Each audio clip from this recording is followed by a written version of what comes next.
But Dad, isn't it time for illegal ham in the face? But bro, where's the banjo?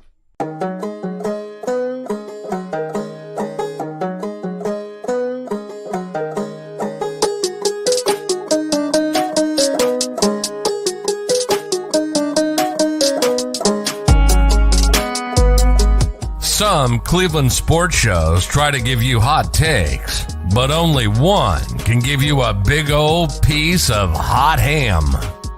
Welcome to Illegal Ham to the Face. Talking all Cleveland sports. And don't forget our Fat Boy Tuesday, where we also ham it up with some fun food topics. Without further ado, let's serve up some ham. Here are the Ham Boys. Fatty, Big Bri, and my cousin Vinny.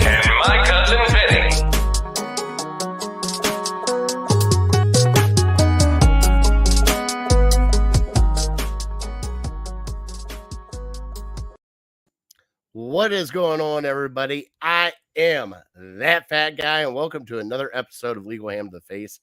It is August 30th, and it is time for football. Let me bring in Big Bri. There he is. What's going on, homie? Is What's that up? Will's background? Yeah, I feel bad. I didn't get to play with her much today, so trying to keep her entertained a little bit. Well, that you gave her jerky, and you'll keep her entertained. At least you'll keep me entertained with jerky. All right, let's One be bite honest. and it's gone. Well, just before we start the show, Bri, I got something special for you. Okay. Isaac Rochelle, our new defensive end for your Cleveland Browns, put out something on Twitter yesterday, and it blew my mind. And we're doing it as a special Fat Boy Tuesday next week. So please tune in for this, because he asked the question, is pancake bread? And it got me thinking, because French toast is bread. Right. So we are going to do next week what is and what is not debate, Bri. Because pancake, could it be bread? Possibly. We'll find out next week when you and I hammer it out. So that was a fun little tease. I retweeted it and said, hey, thank you for the Fat Boy Tuesday for next week. So, Yeah. I mean, it's He's contributing already. James, what's going on? Craig, what's going on? Craig, I need your email address, please, for Big Bri. Let me do our rundown real quick. Today, we are getting into the Browns cut down the 53-man roster. We're getting into the, and air quotes, dress rehearsal for the Cleveland Browns. We're getting into college football. And for Fat Boy Tuesday, we are getting into fair foods. And then our not so top three, because Bri called me out on it because I just write down the notes. We're going to give our college football Final Four predictions. Well, I thought we talked last week about college football traditions. Or do you want to do that next week? We might do that next week, because we might have a special guest with us next week to do that with us. Oh, okay. All right. Sorry to blow it. Sorry to blow the surprise. We'll get to it next week. Okay. Well, I mean, I was just shooting from the hip, Bri, because of everything that's been going on this week here at this household. So I was kind of like just throwing stuff together, and I figured we've never really done our top 4 playoff predicts before. So figured you and I could have some fun and throw some little side bet down on it. You know, maybe a little My Corner bar, little chicken wings. That can be done. All right. I got Craig's email right here. Thank you, Craig. Jocelyn's in. What's up? And Justin already came out and said, no, pancake is not bread. We will get into that next week. What? I know. I don't know. But first off, we do have to get into our wonderful sponsor, Harold and the APA. He's shelling out some T-shirts and maybe some sweatshirts for our fantasy football league this year, which Brian has informed me. We will announce that a little bit later. We have 3 spots left in our fantasy football, our Legal Ham fantasy football. And Brian put a little wrinkle in it like we do every year. We had a vampire, we had a gauntlet league, and now we got another little wrinkle in this one. So I can't wait to do this one. But he has supported us and been with us ever since we pretty much started. Can't thank him enough. Bri, I do still have your hat. I'm going to give you your hat. I promise. Nobody has worn the hat. The kids have asked me to wear the hat, and I told them no. I had to slap their little digits away from that. And I'm like, nope, that is Bri's. You cannot touch that. Don't you touch that. I know. But he is in our league with us. So if you want to talk some crap to Harold, please go right on ahead because I will love it every single minute. And now, Bri, you were talking about next week for our fantasy football. You're talking about a Wednesday, 7:00 p.m. draft for our fantasy football once we get the 3 in. Yeah, 7, 8, whatever's better for anybody. I'm pretty flexible on Wednesdays. So if 8 works best for people, 8:30, even 6:30, whatever. I don't care.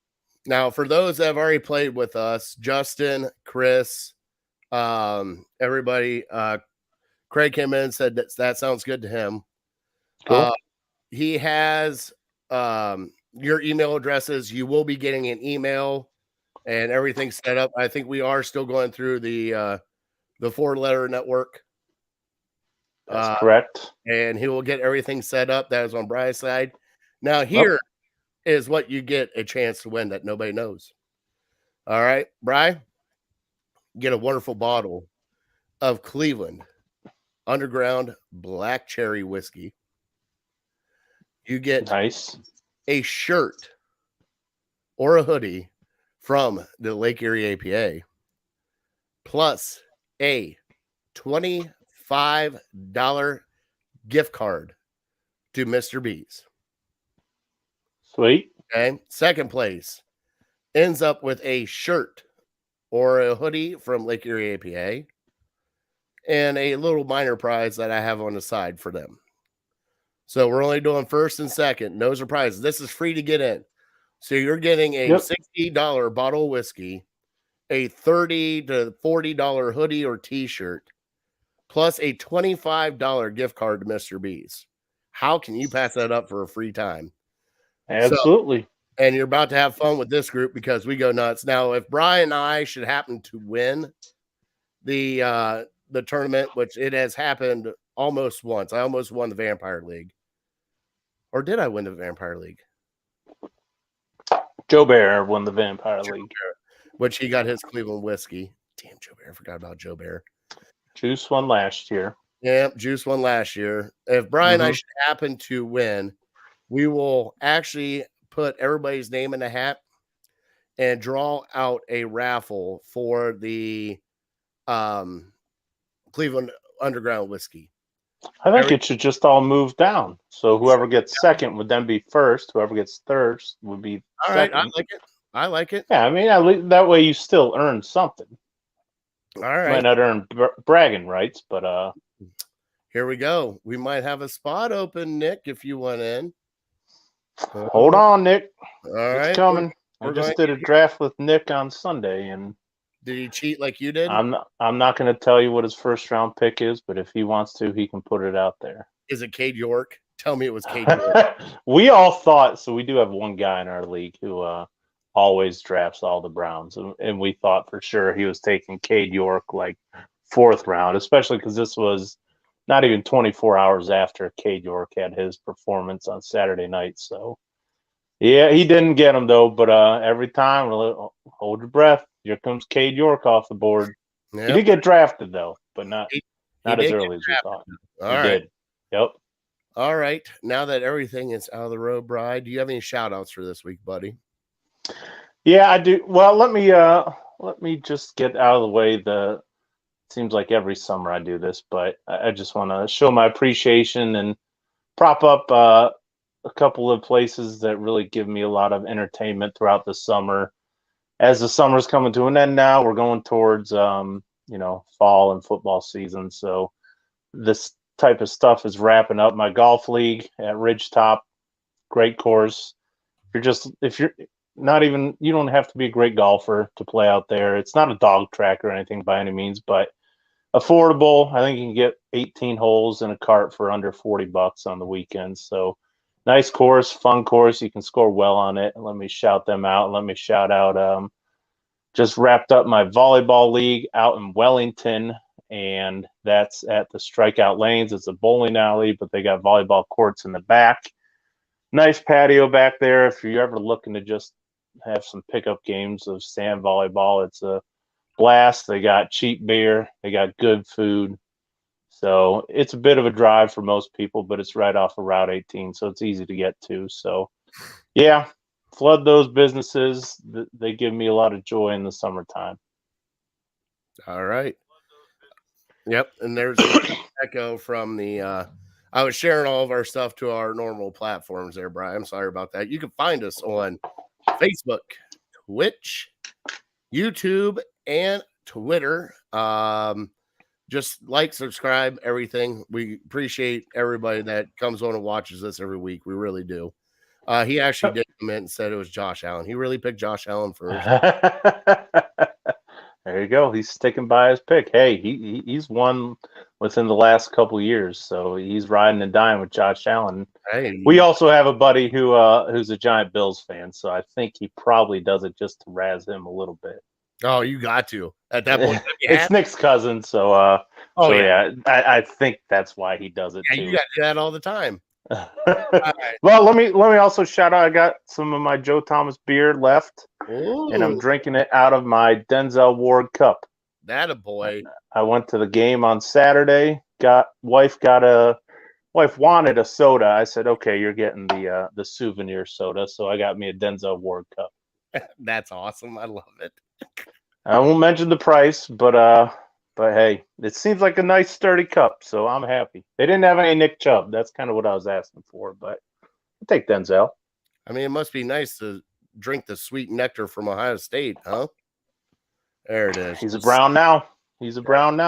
Just suck it down. I can't wait to. I can separate the two, unlike a lot of people with Braylon Edwards. We won't get into that, or Jabril Peppers, but Yep. And well, you're not getting into that. I can't separate that. Are they on this team again?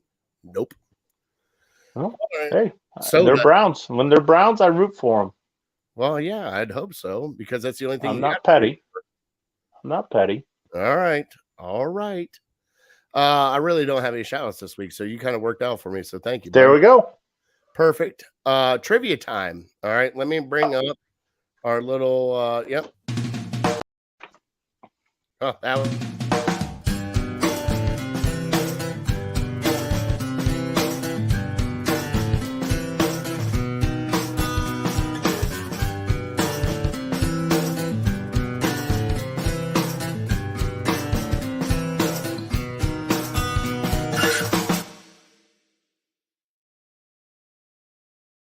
And speaking of Harold from the APA just texted me. So first off, yeah. Our trivia is brought to you by Papa V and Curb Peel 419.com. Last week I gave Bri trivia that we didn't even get to answer at the end because we were so excited. There's the other shout out I forgot to do. Chris Easterling from the Akron Beacon Journal. If you want to check out a great interview with the Browns beat reporter from Akron Beacon Journal, go back to last episode. We had a great time with him. He was funny as shit, especially when we started getting into the rapid fire with food and everything else we had. But he had such a great time with us. He said he's coming back on with us about halfway through the season to give us a little breakdown, hopefully right before the trade deadline. So please go back and check that. But last week I asked Bri, how many rookies have started for your Cleveland Guardians? All right. And I didn't get an answer because I forgot to do it at the end. That's my fault. But Bri, I want you to wrap your head around this. This entire season, there have been 14 new players come up and play for your Cleveland Guardians. 14, Bri. Crazy. And they're still in first place. Yep. How awesome is that? Hang All on. right. So, Bri, you ready for your trivia? Yeah, and I guess I don't do this very often, but I got a non-football trivia for you, and it was kind of timely. So I'm asking you, I saw last night Albert Pujols hit a home run to, I guess he's still in fifth, but he's approaching fourth. And so I need from you the 4 guys all time who have more home runs than Albert Pujols. Okay. All right. Now, do you have a second one for our last 3 spots? Yeah, we were talking earlier. I think we'll make it, not too difficult, gettable. You want me to do it? So, yep, go for it. All right. This year, your Cleveland Browns have got 5 running backs in the backfield that made their 53-man roster. You name them, you're part of the legal ham to the face fantasy football league. So I got our sponsor. I got to take care of our sponsor first, Brian. I'm sorry. Sure. A little delayed. He's very needy. You gotta drop what you're doing. He doesn't realize that we're right in the middle of the show right now, but he said he has all the stuff for us for the fantasy and everything. So he asked when the date was. I just sent it to him. So, Bri, we are going to first, real quickly, get into the Guardians are still in first for right now. All right. I cannot believe that they're still playing this good. They had a little bad hiccup there in Seattle. It's bound to happen on the West Coast. You get that they lost 3 out of 4. But the great thing about this team is, Bri, they're still hanging in there. They're still a game and a half in front. They play again tonight. Actually, they're playing right now. And the last 8 games they have of the season are against Kansas City. So you can't really go wrong with that picture. The last 8 games are against Kansas City? I think so. The last 8 games wow. Kansas City. How the hell? Oh, because of rain delays and stuff, or rain outs and stuff like that? Probably. I know there's I think there's a 3-game set in Cleveland and a 4-game set in Kansas City and a doubleheader. That's crazy. Okay. There you go. That would be 8. Oh, you're close, but no cigar. I don't think, Justin. Justin's trying to give me the trivia answer, and I got to stop looking at the comments. But, I mean, still can't believe this team's in first, Bri. I mean, we picked them to be kind of middle of the road, and I just can't believe the AL Central is just been a dumpster fire of whatever the hell it is. But, I mean, you got the Twins and White Sox still there, so guess what, bud? September is going to be fun for Cleveland Guardians baseball. Sure. Yeah, it's been a joy up to this point to watch them. I'll be honest, I haven't been able to watch them a whole lot, but just keeping track of them, and it sounds like they have kind of a favorable schedule down the stretch. So I really do think it's going to come down to the wire, and it's going to come down to maybe the last week or 10 days, kind of back and forth. And like we thought all along with this team's kind of been up and down. They had a rough week this past week. The White Sox, the Twins have kind of closed ground a little bit, but we still have that lead. So it's going to be tough, or it's going to be enjoyable to see how they deal with these teams closing in, and probably eventually I wouldn't be surprised if we lose the lead at some point and we're in second. So how they handle that's going to be major growth in their mindset, and it's just going to make them tougher for the future. There's teams still very young, so let's not forget that, because they have been overachieving, and it's just going to be fun. Just try to enjoy it. Don't have these World Series aspirations. Don't think that maybe we can hang with some of the best teams yet. Just go in with low expectations and enjoy it. Yeah, and something, it's going to be a fun fall, especially with what we got going on. College football's back. High school football's been going on for a couple weeks. Guardians are in the hunt, especially for playoffs. And we got our Browns coming up in a couple weeks. So, Brian, why don't we transition over? Because I know I didn't want to talk Guardians that long, but I want to keep everybody relevant that this young-ass team is still in first place. And not like a little bit young. Like, they're kids. I'm old enough now to look at them as kids. That's how I feel about it. Like, it's just weird. Like, I mean, Brian, it's a weird, 22-year-old going up for his first at bat and hitting home runs. Like, okay, well, I guess I could be your dad. All right. Great. Here we are. It's a sobering thought. I know. It's unreal. Like, funny story. So on last Sunday, I think it was, ran into somebody and I'm sitting there joking around, and I thought much older. This guy was much older than what he was. He's like, yeah, I'm only 20. I'm like, what? Oh my God. Like, it was one of those ones where you just instantly feel old. Like, you're like, man, I cannot do that. All right. But your Cleveland Browns had their dress rehearsal with the Chicago Bears. Now, first off, Brian, did you get your text from Jose Vato? I did not get a text. I did get some Facebook messages, and I'm almost certain he mentioned the 85 Bears. He did mention the 85 Bears. I sent him a picture of me watching the game and told him how lucky we are, and or how lucky they were, and they're not going to be this good. How can we be different if it was regular season? But yeah, he probably didn't listen to any of that. Oh, he didn't care. He just wanted to bust your balls, and especially he's with his kids right now, so I know he's not watching. So this is the best part about it. But Brian, when he signed up for Twitter, and it was Jose Vato. He's on Twitter now. He's on Twitter now, following us on Twitter. Lord help us all. I know. Once you gave him that smartphone, he doesn't know what to do now. But I want to get your reaction to the game. Starting out, Justin Fields pretty much just carved us up. They went up 21-0, and then we kind of just staggered back to make it 21-20. Offense, we'll get into that here in a little bit. I got my opinions, but I just want to get your feeling on how you think they looked against the Bears there, big fella. Yeah, there's no other way to slice it other than it was a disappointment. It was underwhelming. But again, I'll take the route of being optimistic, I guess, and say it's preseason. It's almost a different game between preseason and regular season. Everything is just so vanilla.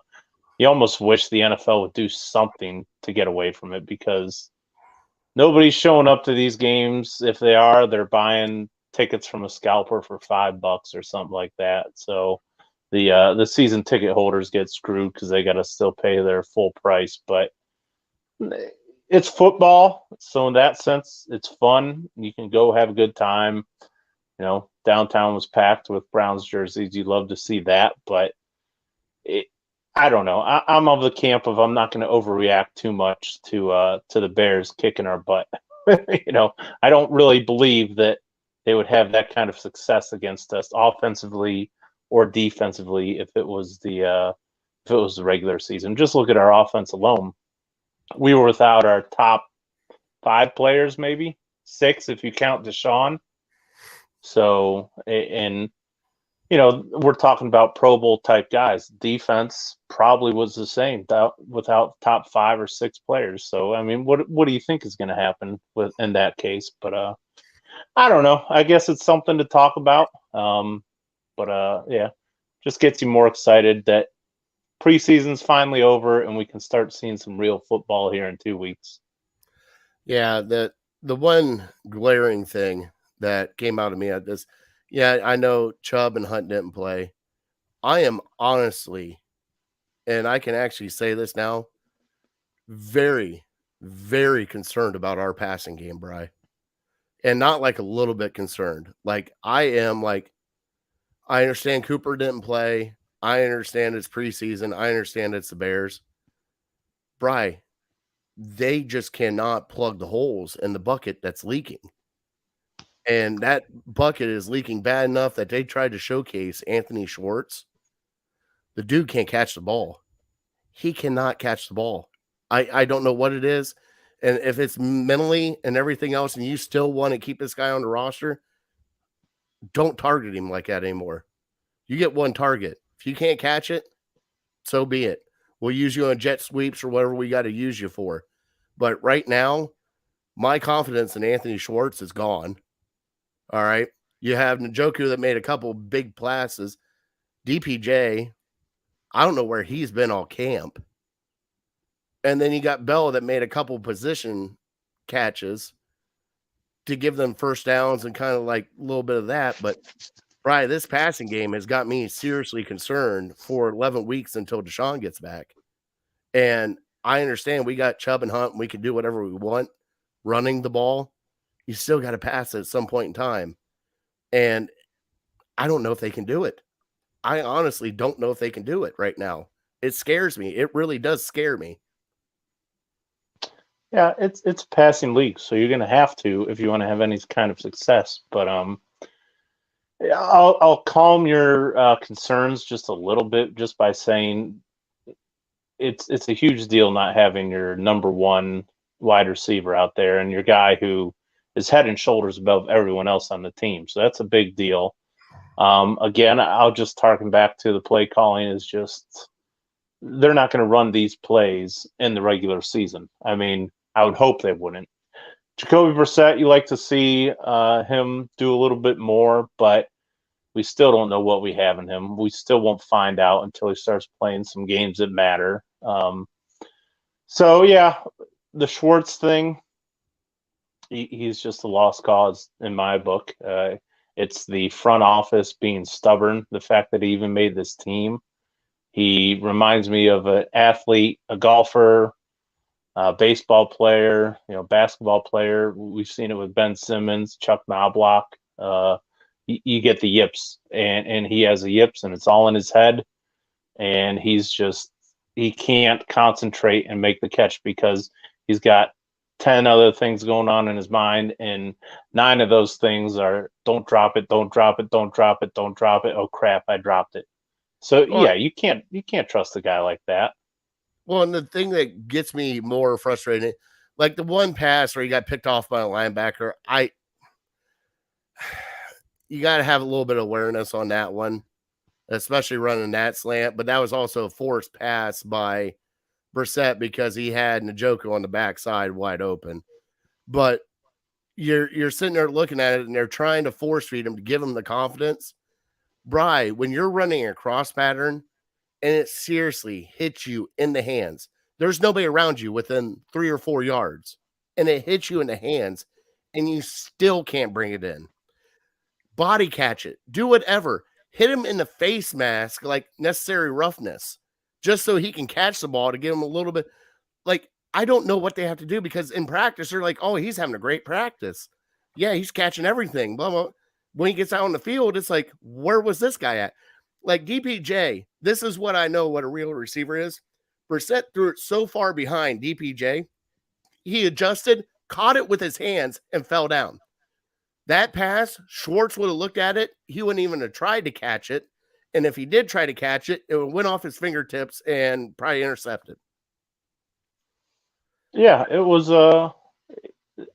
pretty clear to me that the Browns really wanted to involve Mitchell Schwartz. Not Mitchell Schwartz. Yeah, that was a couple years ago. Yeah, Anthony Schwartz in the game plan and throw it to him and let him get some confidence because, hey, he can't carry this mentality into the regular season because this is just going to continue to grow and grow and grow.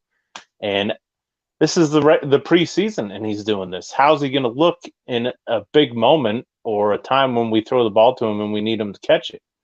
He's going to have to gain some momentum somehow because right now the nerves are getting to him and he just does not believe in himself. So how can we have somebody on our roster that going into the season feels that way? And by the way, you told me before we came on, we only kept 5 receivers. So you have 5 receivers and there's one guy that you absolutely cannot trust. And he doesn't really play special teams either. So it's just stubbornness, the fact that he's on this roster. The best thing, honestly, for him and his career is for the Browns to cut him and he can go somewhere else where he's just another guy. He's not the 3rd-round pick from last year and the guy who we have all these hopes for. He can just kind of lay low, be the guy under the radar that makes a couple plays because right now, he's the focus of the Cleveland media. He's the focus of every talk show, and everyone's talking about why the hell can't this guy catch the ball? And that's not going to do a whole lot for his confidence. So I don't know. Unless he really mans up and starts making some plays, it's going to be very, very difficult for him to change that narrative. And I understand where you're coming from. Like, cut him, let him kind of figure out what's going on. My thing is if you want to keep him and he's still a project, all right, this is how you do it. He's last on the depth chart, wide receiver. He gets playing time when he can actually prove he gets playing time. And if that doesn't happen, he's still practice squad eligible. Send him down. Let him get his feet underneath him. Let him try to figure out something and then bring him back up. So, yes, and Chris, we'll get into the 53-man roster here in a little bit. But yeah, this game was it was a weird game because I wanted to see Jacoby Brissett and see what we got going on because we haven't seen him.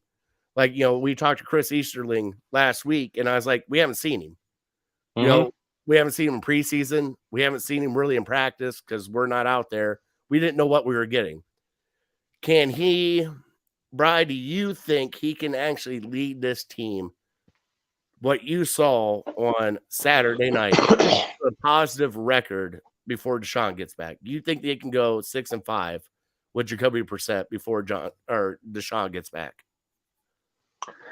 I mean, if I'm just basing it off of what I saw on Saturday, I would say no. But again, I don't think that tells the whole story. I don't think that tells 30% of the story. I want to believe that he's played in real games, real regular season games that actually matter, and he's played better than that. So I think when he gets superstars around him, he will be better. Now, I mean, it's not like he's going to be the answer to our quarterback problems. It's going to be similar to how we felt about Baker last year. And basically, all the Browns need, not all they need him to make some plays, but just don't turn the ball over. I mean, if we had 0 turnovers against the Packers last year or the Ravens that second game, we probably win the game. So just don't turn the ball over. Don't be shooting us in the foot. You're going to have to be asked to make a couple plays, pick up a couple third downs, but for the most part, just don't screw it up. So if he can do that, I think, hopefully he can get to that 5-win mark, maybe even 6 wins. But yeah, if he's playing like he did on Saturday, he's not going to help us win a whole lot. But again, I think I heard something about his stats when he didn't target Mitchell Schwartz and they were halfway decent. So just going by that, what the Browns' game plan was, that they were going to try to feature him and get his confidence up, and that didn't work. So, yeah, I still haven't really changed my opinion on Jacoby Brissett to this point. All right, Brian, I need you to do me a favor. I need you to take a drink of that Muni. Sure. It's Anthony Schwartz. Do I keep saying Mitchell? You keep saying Mitchell Schwartz, and Justin threw up because maybe he'd catch it if he thought it was a sandwich. I'm like, that would definitely be Mitchell Schwartz. I'm stuck in the Browns pass. It's like Anthony doesn't even register for me because he hasn't done anything for us to be talking about him this much. But we are, and it's the story of the preseason. Even though we also got to bring up, Brian, before we move on to our Big O, Big D, and Just Not My Day Player of the Week. Yep. JC Treader retired this past week. And I put out for us on Twitter, I thanked him for his time in Cleveland, all he's done in Cleveland. What was it, 9 years in the NFL or something of that nature? With Green Bay and Cleveland, and he finally just hung it up. So from us, I appreciate what he did here. Yes, he was banged up, he was hurt, but man, that man was an Iron Man because he was out there every single game. He really was, unless he was seriously hurt. And I know with the NFLPA and him being the president and all this other crap, I get it. But JC Treader, thank you for your time here in Cleveland. It is much appreciated, especially from this show because we're big boys and we love the offense and defensive line. But thank you for your time here in Cleveland. You showed what it truly was to be a football player who had guts to go out there every week and sacrifice your body for this team. So thank you. Well said, right, Bri? There you go. He's my guy. Yeah, offensive lineman. I can't believe that guy got hurt so much. I mean, between the ankle sprains, the knee sprains, the wrist sprains, every week it was maybe questionable, and he'd be out there for the first snap every time. Every time he'd be out there for that snap. There was not a time. And now I think the only time that he wasn't out there was when he got pancaked on the ground in between Batonio and who was the defensive tackle? And they landed right on his ankle where he had to come out because he had a sprained ankle. And then Harris took over for him for a little bit, and then he came back in. But I mean, just think about that because, guess what? I got a little show nugget for next week, Bri. Okay. You ready for this? Along with us talking about the Browns' first season game, we're going to have the man from All Eyes on Cleveland and the Browns Wire, Brad Ward's going to join us to talk about all Cleveland going into that game. And hopefully we can pick his brain a little bit about what he thinks about this wide receiver room. Because I'm pretty sure there's going to be some stuff coming down the pipeline about that. But, Brian, let's get into our big O of the week. And my big O of the week, telling you what, Josh Dobbs. I know he's playing third and fourth team, everything else. But Josh Dobbs is doing his job to be a third-string quarterback, and, buddy, just keep it up. All right? All right, Brian, what about your big O of the week? It's a guy who it's more like a big O of the preseason, I guess. And for nothing else, the fact that he's just out there, it's Wyatt Teller. He's just, I mean, these other guys, these other veterans, these guys that have been to the Pro Bowl, they're taking these preseason games off, and Wyatt Teller continues to be out there. And whether it be for his own good or for the good of the team, he's out there. He's not big timing them, saying, I'm too big for this. I've proven myself. What am I doing out here? He's for sure done enough to not play in these preseason games, but he's still out there. So I got a lot of appreciation for that, and he definitely earned my respect. Awesome. And let's turn around and do the big D of the week, Bri. And my big D of the week is a man that I haven't seen in a while. Jordan Elliott finally showed up. And, man, does he look like a little beast. I love it. Him and Taven Bryan together on that defensive line. I don't know how people can run through them. I mean, they're that big. I mean, they're just big boys, and I love it. But Jordan Elliott showed up, made a couple key tackles, tried to get a sack, ended up getting a penalty, I think, for roughing the passer or something of that nature. They pulled him off. But, you know, something, seeing that kid now finally on the field and seeing him run around and hearing his name called, he'll stand out this year. I really do think he'll stand out this year. Yeah, I got a guy who I wasn't even sure who it was at first. I turned to my buddy and I said, who's number 94? Because after the first two plays, he was make plays. He was around the ball. And wouldn't you know, that third play, he put on some serious pressure on Justin Fields and forced an incompletion. So 94, for those of you who don't know, is Alex Wright, one of our draft picks this past year. And he just made some plays. He impressed me. Knowing nothing about him, I wasn't watching him. I wasn't like honed in on him and seeing what he was doing. It was just I was watching the game, and he was making plays. He was around the ball, and yeah, he impressed me. So hopefully he carved out a little niche as a backup defensive end, because we sure could use him. All right, and our hashtag not just my day player of the week. Brian, I think we probably have a consensus on this, unless you got somebody else other than Anthony Schwartz. I was going to say Stefanski just to be different, because the play calling was pretty awful.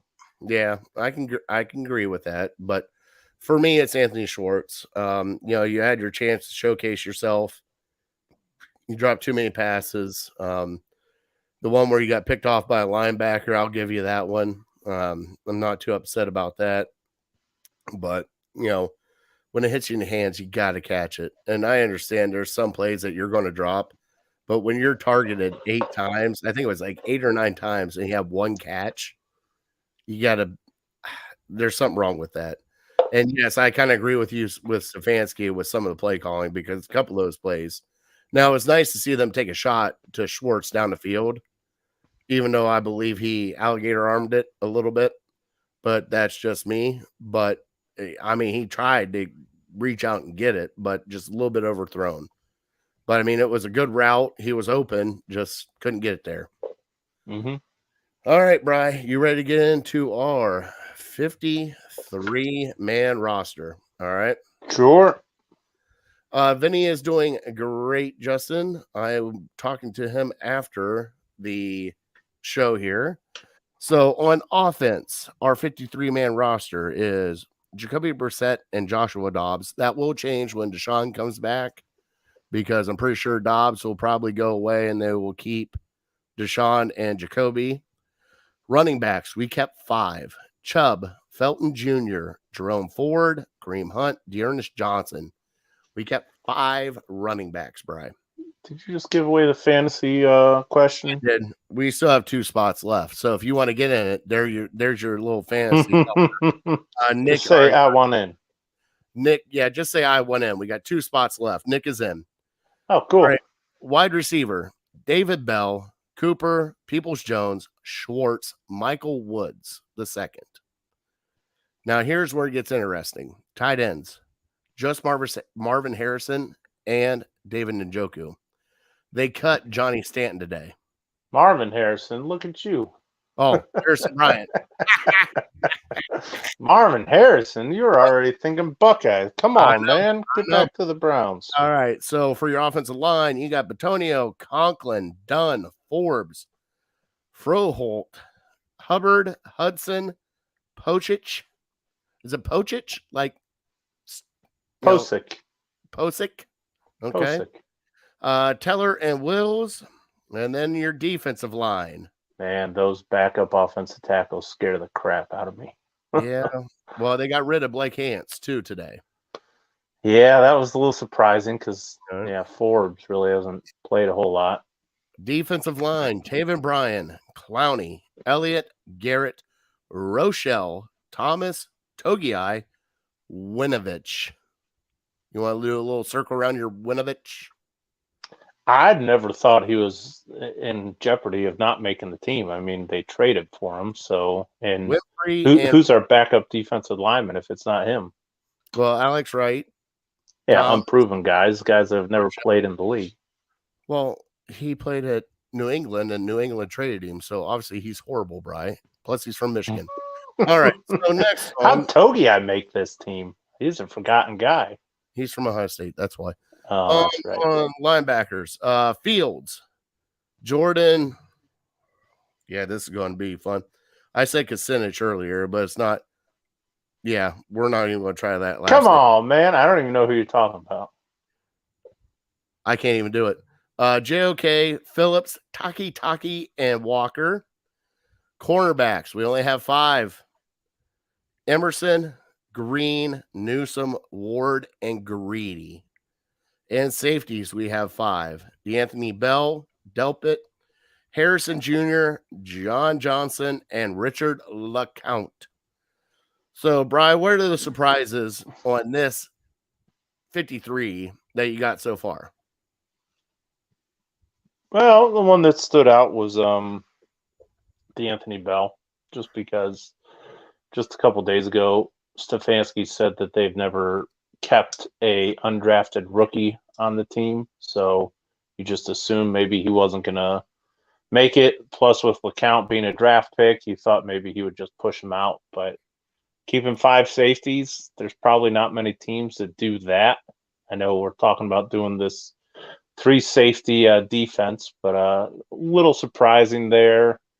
The running back room, not too surprising, to be honest, just because looking at the names, I mean, you don't want to cut any of those guys. And really Felton will see the field more as a wide receiver, so that's not too much of a surprise. Tony Fields, I guess, maybe was a little bit of a surprise.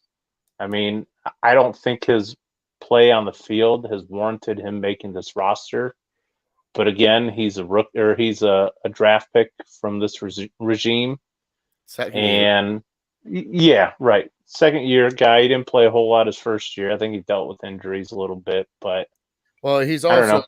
he's kind of built like JOK. I think that's why they're keeping him in case JOK gets a little bit dinged up. They have another linebacker with his kind of size and speed that can kind of keep up with everything. So I think that's the reason why. I mean, Did we keep a backup center? No, they are actually between Dunn, Forbes, like I think between Dunn and Forbes, they're actually working those two in as a backup center.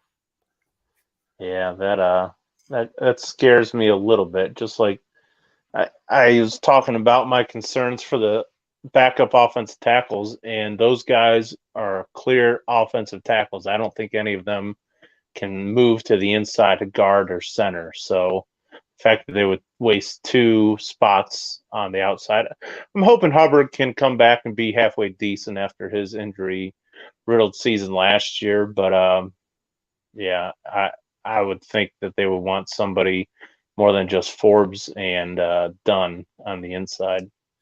And also, we got to factor in, this just happened. There's going to be people moved around, added, cut, people from other squads coming in, people moving to IR, people moving here, people moving there. This is going to be a rotating thing, at least for the next week until we get. So, yes, us only having 2 tight ends, we both look at it like, really? We're only going to have 2 They're going to bring in somebody else as a tight end. They're just trying to figure out right now what they need to get down to 53 and what they need to move around that they want to keep to bring in another tight end, to bring in a wide receiver, which I expect them to bring in another wide receiver. I expect 6 wide receivers and a tight end. So that means 2 more people are gone off of this team. So there's going to be some movement around. There's going to be people moved to the IR. Yes, there has been rumors about OJ Howard coming in as a tight end. Really? Is he a free agent? I believe so. Really? Okay. So if we're running a 4-2-5 defense, why so many linebackers? Well, those linebackers also kind of play as safeties too. I mean, if you look at JOK, you look at Tony Fields, they can kind of play as a safety also. So that's kind of the reason why. He just got cut by the Bills. OJ Howard just got cut by the Bills. Interesting. So, I mean, we got a little interesting thing going on. But, Bri, that's our 53 for now. But it's time for me to get into something that we both love. College football is back, Bri. And you know what that means?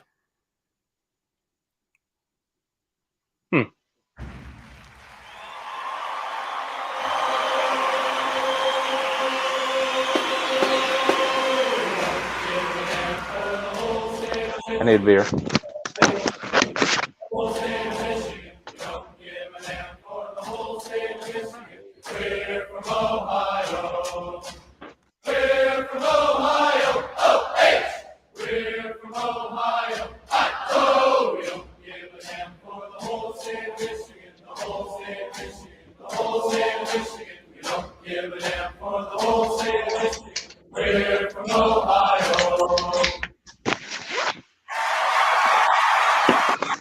Okay, it's done now, Bri. You can put your headphones back on. It's done now.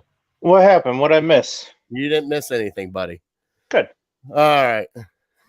Beauty isn't just what we put on. Now It's YouTube what we ads are put kicking out in. into the Oh, let's hear that. Come on, play that. I want to hear that. All right, college football is back, bud. We had games last week. We had Nebraska choke it out again. I feel bad for Shane Frost. He's got to go. Oh, my Lord, does he have to go? Oh, man, I feel bad for him. He's the only person I know that can lose a close game. I mean, every game that he has played, it's been a close game, and he's lost a lot of them. What I hear? Oh, 10, 8, 9 in a row or something like that. It's something unreal. One score games. One score game, touchdown or less, and he loses them. I don't know what's going on there. But Brian, college football is back this weekend. We got Notre Dame and Ohio State. We got Michigan. Who are they playing? San Diego State? Some crappy team. Early college football. Yeah. It's just what's the whistle for the NFL, but I don't really get too excited. Well, this year it's going to be fun. Like I said, we got USC and UCLA coming to the Big Ten in a couple years. I guess there's rumors about Oregon now.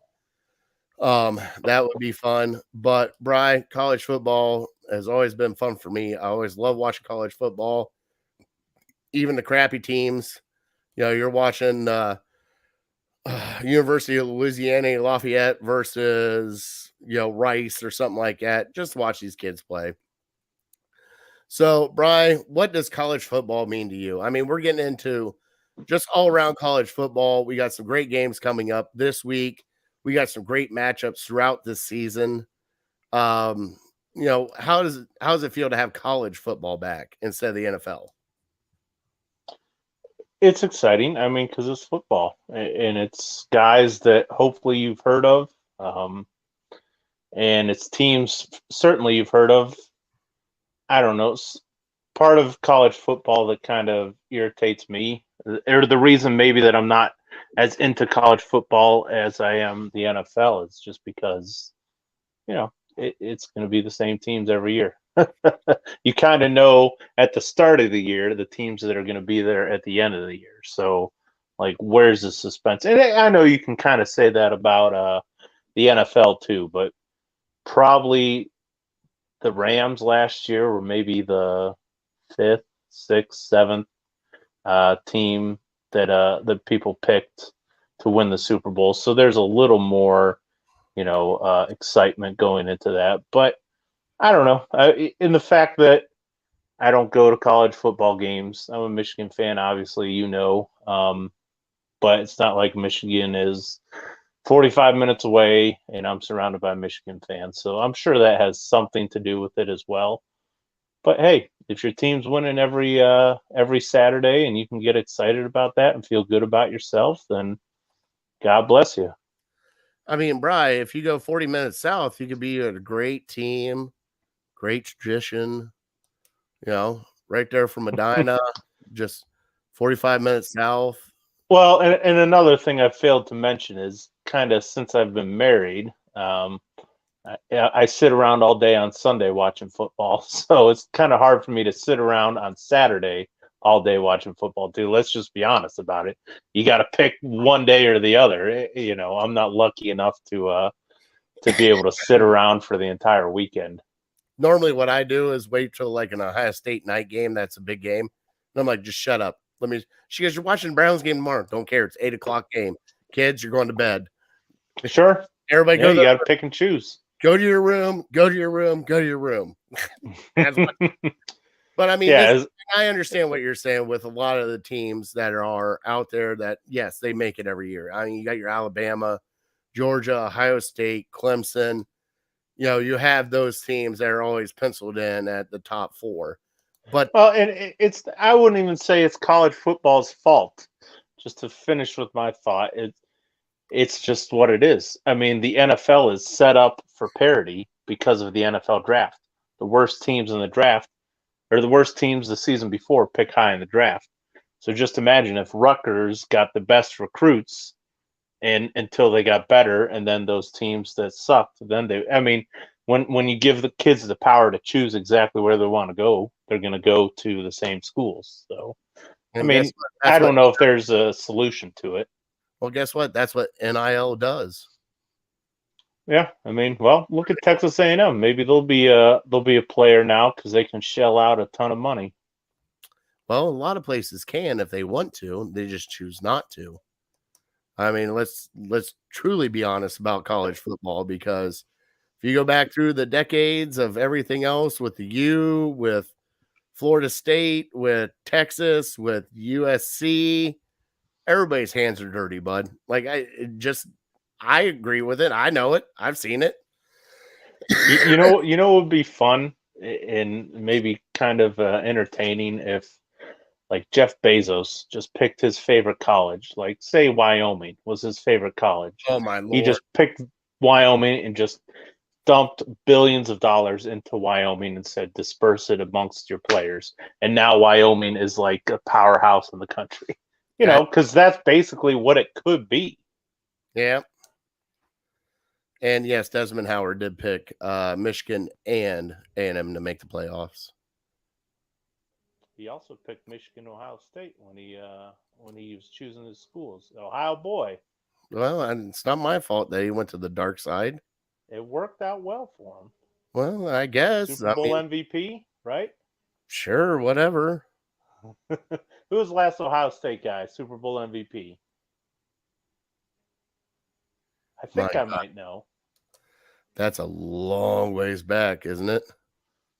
Did Santonio Holmes make it for his catch with the Steelers? I don't know if it was him or if it was Big Ben. It should have been Harrison for his 99-yard INT. It might have been Santonio Holmes. I think it might have been because he had a big game that game. And then you haven't heard from him since. So it's just like every other Ohio State player. All right. Maybe so that could be a trivia question. It could be. So, Brian, what are your teams to watch this year? I mean, obviously we got, the Blue Bloods, but what are some of the secondary teams that you're kind of interested in watching this year? I'd be very interested. Probably at the top of my list teams to see how they do this year is USC with Lincoln Riley and all his success, and Caleb Williams transferring in with a ton of success at Oklahoma. I mean, coach and quarterback right there, getting back to a blue blood program, and they have certainly all the recipe to be successful. It still might be a little early for them, but see what they do. They don't play in the toughest of conferences, so I think they can really make a splash. And Holmes was the first Buckeye to win Super Bowl MVP. There we go. Who's the last Michigan guy to win it? Oh my God! How many Tom Brady's do you need? That's why I love Tom Brady. He's just the ultimate trump card. It's amazing because your coach didn't actually want to play him. He just played mop up time because they wanted the other quarterback to fucking get his time in before, he went and played baseball. Do you know? And looks like what they might be doing this year too, like playing two separate guys. What the hell is he thinking? He should have been fired 2 years ago. I told you that. But I heard something. Hey, you beat Ohio State by double digits. So you got to keep it. Yeah, because C.J. Stroud is vastly overrated, and Aiden Hutchinson is a dog. We're about to find out. Aiden Hutchinson's gone now. David Ajabo's gone. I wouldn't expect a ton from them this year either, unless one of these J.J. McCarthy turns out to be, a Heisman Trophy candidate. But I heard, going back to Tom Brady, I heard this two months ago, and I found it fascinating. And it's not even me trying to gloat or anything like that, but did you know I heard Tom Brady is more likely to make it to the Super Bowl than Steph Curry is to make a three-pointer? I mean, just let that sink in. How crazy is that to make it to the Super Bowl? So he's one of the two best teams every year. You want to know why? Steph Curry's called the best shooter ever, and it's more likely that Tom Brady makes it. You want to know why it's not crazy? Giselle. Why? That's why. Giselle's the reason, huh? I didn't know that. We should have had Brandon Whedon hitting her up, sliding into her DMs. She's the key. No, she makes so much money that Tom Brady goes, I don't need that $25 million a year. Give me 12. Bring me in the receivers I want. We're good to go. He's like LeBron. Any quarterback could do it. $12 million is plenty for a human being to survive on. And trust me, I understand that. Every quarterback is going to go for the big money and everything else. You know what Tom Brady went for? The Victoria's Secret model that made more money than him. That's honestly, you would think more guys would look at that and say, man, maybe I should take less money so the team around me can be better. I mean, you sit there and think about that. And this is what I brought up to you a long, long time ago, but I don't think you remember the conversation. Is at the point in time, if you really want to win a Super Bowl and you want to go for a Super Bowl as a quarterback, guess what? You don't need $50 million a year. You cut that down to $25 million a year, you get 5 more star players on your team, whether it be defensive or offense. Guess what? You're going to the Super Bowl. like these people don't think. Have you not watched the NBA? These And guys he- that want to just win a championship that are actually superstars are going to a team for $1 million to play basketball. And guess what? You're probably going to make it up. If you're that successful, you're going to make it up in endorsements anyways. So it's all about ego. I want to be the highest paid guy, this and that. And I mean, it's kind of funny to me, the Lamar Jackson saga that's going on in Baltimore because of the guaranteed money we gave to Sean. Now all of a sudden Lamar wants guaranteed money. Like, these guys just want to top each other. And it's like, dude, you can live a pretty damn good life on $25 million a year. You know, I understand you might only make it for 4 years, but that's $100 million. Your kids are going to be just fine. The only thing I laugh at this because you've watched The Replacements before, right? The movie. Yep. He goes, I just remember the guy. He goes, well, what does it really mean? Man, I paid $10 million to my agent, $2 million to my lawyer. I got an accountant. You know how much insurance costs on a Ferrari? Like, I mean, just think about that. I'm not talking about that quarterback. He is suspended. He is not allowed back in the building until October. I don't want to talk about him until October. Sure. All right. So, Bri, so you had USC. Is there any other sneaky one? Because we got off on a tangent there for a second. I mean, I don't know about sneaky because it is college football. So there's probably 10 teams that everyone's going to kind of say they're keeping an eye on. But I'm interested to see Clemson, see if they can regain. Again, they're kind of like USC. They play in a weaker conference. See if they can regain what they had a couple years ago with Dabo and this DJ Uiagalelei. He was supposed to be the next big thing, and he's kind of struggled. A couple years ago when he filled in for Trevor Lawrence, and then last year definitely was not what he was hoping for. So he was a top prospect a couple years ago. Can he become that this year? And he's going to get the opportunity. Just don't know if he'll do it. Yeah, my teams to look out for. I want to see what Cincinnati. They lost a lot of people. They lost a quarterback. They're still ranked in the top 25. They play Arkansas, I think, this week coming up. Did they have the most guys drafted this past year? Cincinnati? I think so, because unbelievable. A lot of seniors. They bounce back. Another one I want to keep an eye on, South Carolina with Spencer Rattler. Okay. Yeah, right. See that kid. And also, I kind of want to see right now, because obviously it's my wife's home state. I got to see what the Mountaineers got to do this year. They have a decent team, but I don't know if they have the right coach. And a lot of people are kind of upset with the coach. So we're going to kind of see. And then last but not least, you got to go Texas with Quinn Ewers. Sure. Sarkisian and see what the hell that's going to be. Can't wait to see that dumpster fire. Right. All right. But other than that, I mean, Bri, do you want to get into our predicts for the I'm skipping Fat Boy Tuesday tonight. We're already over an hour. Sure. That's fine. We'll carry it next week. The trivia you asked me first. Yep. Was who more? There's only 4 in front of 4 guys ahead of Albert Pujols. All right. So 1, Hank Aaron. Yep. Babe Ruth. Yep.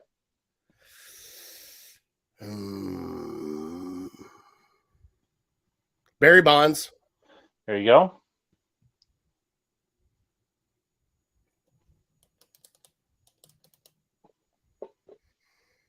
Why am I drawing a blank on the last one? Mark McGwire? No, I'm not sure where McGuire is, to be honest. He's not. Well, is it maybe A-Rod? A-Rod is the next guy, and then I think I was looking. He just passed like Griffey Jr. and Willie Mays. Oh, So, I forgot about Griffey. God, he's my favorite player. I know. I couldn't believe he hit that. I mean, I knew he was good, but I couldn't believe he was top 10 in home runs. I mean, he just seemed to have such a sweet swing. But yeah, I think Pujols is 694, something like that. So I don't know if he'll get to 700 this year. I don't know if this is his last year, if he might come back for another one. James said he wants to see how long it'll take Florida State to get big again. Sure. Yeah. Who's their coach now? I mean, their last relevant year was when Jameis Winston played for them. Yeah, won the national title. Yep. Jimbo. That was it. They're just waiting for Deion Sanders to come take the job, I would assume. Well, we'll see what he does. All right, Bryce. So we're going to give our college Final Four predictions. All right. And then we are going to sign off. Go for it. All right. So my Final Four, got to have Alabama and Ohio State in there. All right. I'm going to throw in a sneaky USC. I think a Pac-12 team makes it this year. Mm-hmm. All right. And then I think another sneaky team that will sneak in, Texas A&M. I think with Jimbo, everything else, I think Texas A&M takes a step this year. And I think it's either Texas A&M or it's Georgia. Sure. But I think it's going to come down to two SEC schools, a Pac-12 and a Big 10. I don't think a Big 12 team will make it this year, especially Oklahoma and the shambles they are. Texas still a question mark because they haven't switched over yet, right? No, a couple years. I will say, keep an eye on the Big 12. There's always one team in the Big 12 that makes a run, whether it be Baylor, Texas, Oklahoma.